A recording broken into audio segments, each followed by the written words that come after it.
Hello friends, नमस्कार। स्वागत है आप सबका इस वीडियो में। इस वीडियो में हम लेकर आए हैं आपके लिए कक्षा 9वीं के लिए सामाजिक विज्ञान सोशल साइंस का इम्पोर्टेंट पेपर वार्षिक परीक्षा के लिए है। और ये एक मॉडल पेपर है। इसमें से काफ़ी सारे प्रश्न आपकी वार्षिक परीक्षा में पूछे जाएंगे। बहुत ही इम्पोर्टेंट पेपर है।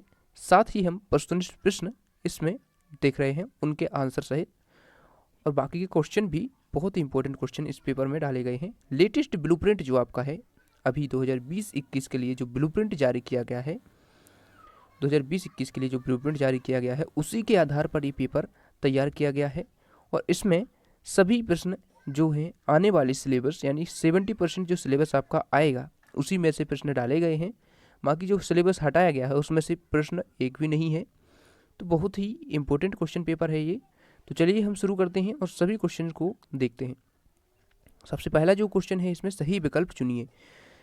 और यहाँ पर आपको ध्यान रखना है कि आपका ये पूर्णांक 100 अंक का रहेगा और 3 घंटे आपको समय मिलेगा। ठीक है। और पहला जो क्वेश्चन है इसमें, विश्व के क्षेत्रफल का कितना भूभाग भारत में है। बहुत ही इंपॉर्टेंट क्वेश्चन है, आपकी भूगोल की जो पुस्तक है उससे है।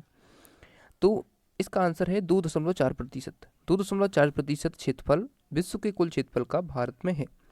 तो इसका आंसर हो जाएगा सी वाला ऑप्शन। सेकंड क्वेश्चन देखते हैं, एक स्थलीय भाग जो 3 ओर से समुद्र से घिरा हो तो उसे हम क्या बोलते हैं। तो इसका आंसर हो जाएगा प्रायद्वीप। ठीक है, प्रायद्वीप उसको हम बोलते हैं। अगला क्वेश्चन है, नर्मदा नदी का उद्गम कहाँ से है।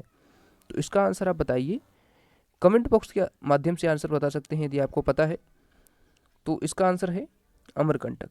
अमरकंटक से नर्मदा नदी का उद्गम हुआ था। उसके बाद क्वेश्चन नंबर 4 है, खूनी रविवार की घटना कब हुई। तो खूनी रविवार की घटना सन 1905 में हुई थी। अगला क्वेश्चन है, रूस के विषय में शांति भूमि एवं रोटी का नारा किसने दिया था। तो इसका आंसर है लेनिन ने दिया था। इस पेपर में से आपकी वार्षिक परीक्षा में काफ़ी सारे प्रश्न पूछे जाएंगे। यदि इस पेपर को आप अच्छे तरीके से सॉल्व कर लेते हैं तो अच्छे से अच्छे अंक आपको आपकी वार्षिक परीक्षा में मिल जाएंगे। काफ़ी सारे क्वेश्चन इसी में से आएंगे। और अब देखते हैं प्रश्न क्रमांक 2, जिसमें हम रिक्त स्थान देखेंगे। तो पहला इसमें क्वेश्चन है, भारत की सबसे बड़ी खारे पानी की झील खालिस्तान है। तो ये है चिल्का झील। तो इसका आंसर हो जाएगा चिल्का झील। दूसरा है, भारत की अधिकांश जनसंख्या जीविका के लिए निर्भर है। तो ये कृषि पर निर्भर है। भारत की अधिकांश जनसंख्या जीविका के लिए कृषि पर निर्भर है। अगला क्वेश्चन है, भारत की कोरोमंडल तट पर सर्वाधिक वर्षा खालिस्तान माह में होती है। तो अक्टूबर नवंबर माह में कोरोमंडल तट पर सर्वाधिक वर्षा होती है। सबसे अधिक साक्षरता वाला भारत का राज्य कौन सा है, या किस राज्य की साक्षरता सबसे अधिक है भारत में। तो केरल की है। क्वेश्चन नंबर 4 का आंसर केरल हो जाएगा। अगला क्वेश्चन देखते हैं, संविधान सभा के स्थायी अध्यक्ष खालिस्तान थे। तो डॉक्टर राजेंद्र प्रसाद इसका राइट आंसर हो जाएगा।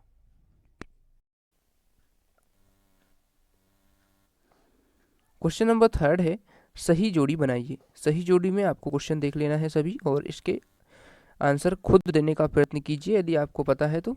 चलो इसका आंसर हम देखते हैं। संविधान सभा की पहली बैठक हुई थी दिसंबर 1946 में। और सर्वाधिक गरीब जनसंख्या वाला राज्य के बिहार।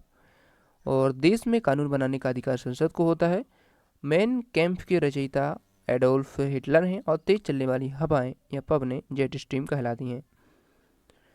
ब्लूप्रिंट के आधार पर जिस चैप्टर से जितने क्वेश्चन पूछे जाने हैं, जितने ऑब्जेक्टिव क्वेश्चन पूछे जाने हैं, उसी के आधार पर ये पेपर तैयार किया गया है। ठीक है, तो अब देखते हैं सत्य सत्य। माउंट एवरेस्ट हिमालय का सबसे ऊंचा शिखर है। तो इसका सत्य हो जाएगा। भारत में सबसे कम वन क्षेत्र वाला राज्य झारखंड है। तो इसका आंसर असत्य है। अगला क्वेश्चन है, रूस अनाज का एक बड़ा निर्यातक था। तो रूस अनाज का एक बड़ा निर्यातक था, सत्य। हमारे देश में संसद के 3 सदन हैं। तो इसका असत्य है। यंग इंडिया पत्रिका का संपादन महात्मा गांधी ने किया, सत्य है।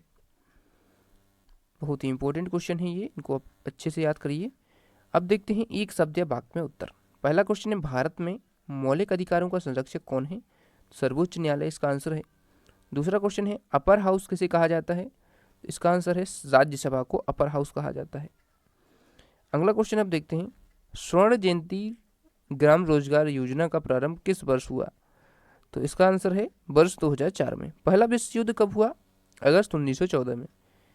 मनरेगा में कम से कम कितने दिन का रोजगार उपलब्ध कराया जाता है? तो इसका आंसर है 100 दिन का। अगला क्वेश्चन है भाबर क्या है अथवा खादर क्या है, किस प्रकार की खेती के लिए आदर्श है? तो ये अब हम यहाँ से देखते हैं, जो प्रश्न क्रमांक 6 से ऑब्जेक्टिव क्वेश्चन कंप्लीट हो चुके हैं। अब 2 अंकीय प्रश्न हैं और 3 अंकीय, फिर 4 अंकीय और 5 अंकीय। तो ये सभी हम देखते हैं कि करके देखते जाइए आप सभी क्वेश्चंस को, और इनको अच्छे से कंप्लीट कर लीजिए, बहुत ही इंपॉर्टेंट क्वेश्चन है। ठीक है, क्वेश्चन नंबर 7 देखिए, फ्रांसीसी क्रांति को प्रभावित करने वाले 2 दार्शनिकों के नाम लिखिए, और अथवा है फ्रांस के संदर्भ में टाइद क्या था? अभी तक दोस्तों आपने हमारा चैनल सब्सक्राइब नहीं किया है तो कर लीजिए, क्योंकि इंपॉर्टेंट क्वेश्चन भी आपको इस चैनल पर मिल जाएंगे। आप हमारे चैनल प्लेलिस्ट पर विजिट कर सकते हैं, इंपॉर्टेंट क्वेश्चन के वीडियो वहाँ से देख सकते हैं और सभी क्वेश्चन को कंप्लीट कर सकते हैं। अगला जो क्वेश्चन है, हिटलर की विदेश नीति के कोई 2 उद्देश्य लिखिए, अथवा प्रोपेगेंडा का क्या अर्थ है? क्वेश्चन नंबर 9 है, लोकतंत्र को परिभाषित कीजिए, अथवा लोकतांत्रिक शासन पद्धति दूसरों से श्रेष्ठ क्यों है? क्वेश्चन नंबर 10 है, संविधान क्या है, अथवा भारत का संविधान कब लागू किया गया, इसकी याद में कौन सा राष्ट्रीय पर्व मनाते हैं? क्वेश्चन नंबर 11 है, भारत को एक उपमहाद्वीप क्यों कहा जाता है, अथवा है इसका भारत की स्थिति एवं विस्तार का वर्णन कीजिए। क्वेश्चन नंबर 12 है, भारतीय जलवायु को प्रभावित करने वाले कोई 3 कारक लिखिए या उनका विवरण दीजिए, और अथवा है सम और विषम जलवायु में अंतर स्पष्ट कीजिए। कोई 3 आपको करना है। 3 अंक के प्रश्न यहाँ से शुरू हो गए हैं। ठीक है, यहाँ से क्वेश्चन नंबर 11 से, तो यहाँ से आपको 3 अंक के प्रश्न हैं जो 75 से 120 शब्द में आपको आंसर लिखने हैं। क्वेश्चन नंबर 13 आप देख सकते हैं, फ्रांस की क्रांति की शुरुआत किन परिस्थितियों में हुई, रूसी क्रांति की असफलता के कारण बताइए। अथवा सहित सभी क्वेश्चन को आप कंप्लीट कर लेते हैं तो बहुत ही अच्छे अंक आप हासिल कर पाएंगे। 4 अंक के प्रश्न यहाँ से देख सकते हैं। क्वेश्चन नंबर 15 से, वनों से होने वाले प्रत्यक्ष अप्रत्यक्ष लाभ, बहुत ही इंपॉर्टेंट क्वेश्चन है ये। इसका अथवा वाला देख सकते हैं, सदाबहार वन और पर्णपाती वन में अंतर स्पष्ट कीजिए। क्वेश्चन नंबर 16, हिटलर की विदेश नीति की विवेचना कीजिए, अथवा नाजीवाद के प्रमुख उद्देश्यों का वर्णन कीजिए। और क्वेश्चन नंबर 17 है, लोकतंत्र के पक्ष और विपक्ष में तर्क दीजिए, अथवा है इसका लोकतंत्र का महत्व स्पष्ट कीजिए। क्वेश्चन नंबर 18, 19 और 20 इस प्रकार से सभी को आप देख सकते हैं। बहुत ही इंपॉर्टेंट क्वेश्चन है, शिक्षित बेरोजगारी से आप क्या समझते हैं। और आगे देखते हैं क्वेश्चन नंबर 21, भारत में निर्धनता या गरीबी के कोई 4 कारण लिखिए। 4 नंबर का प्रश्न है, 4 कारण आपको लिखना है। अथवा है राष्ट्रीय ग्रामीण रोजगार गारंटी अधिनियम 2005 की प्रमुख विशेषताएं क्या है? बहुत ही इंपॉर्टेंट क्वेश्चन है। बागर खादर भूमि अंतर स्पष्ट करना है, ये भी इंपॉर्टेंट है। पूर्वी और पश्चिमी घाट में अंतर, ये भी इंपॉर्टेंट है। 5 नंबर पे आपको पूछे जा सकते हैं, बहुत ही बड़े क्वेश्चन होते हैं। और क्वेश्चन नंबर 23 है, हिमालय से निकलने वाली प्रमुख नदियों का वर्णन कीजिए, अथवा उत्तर भारत एवं दक्षिण भारत की नदियों की तुलना कीजिए। अंतर लिखना है आपको। क्वेश्चन नंबर 24 है, फ्रांस के लिए फ्रांसीसी क्रांति के क्या परिणाम हुए, उसका अथवा वाला आप देख लीजिए। क्वेश्चन नंबर 25 देख लीजिए दोनों क्वेश्चन। क्वेश्चन नंबर 26 देख लीजिए, लोकतंत्र या प्रजातंत्र की विशेषताएं लिखिए, और अथवा है लोकतंत्र और गरीबी पर टिप्पणी लिखिए। तो ये सभी क्वेश्चन आपके कंप्लीट हुए हैं, और ये पेपर बहुत ही इंपॉर्टेंट है, इसको आप अच्छे से सॉल्व करना और इनके आंसर आप अच्छे से याद करना, तो अच्छे अंक आप अपनी वार्षिक परीक्षा में हासिल कर पाएंगे। चैनल को अभी तक सब्सक्राइब नहीं किया है तो कर लीजिए, साथ ही बेल आइकन को प्रेस कर देना ताकि नेक्स्ट वीडियो जब भी आए तो आपको नोटिफिकेशन मिल जाए।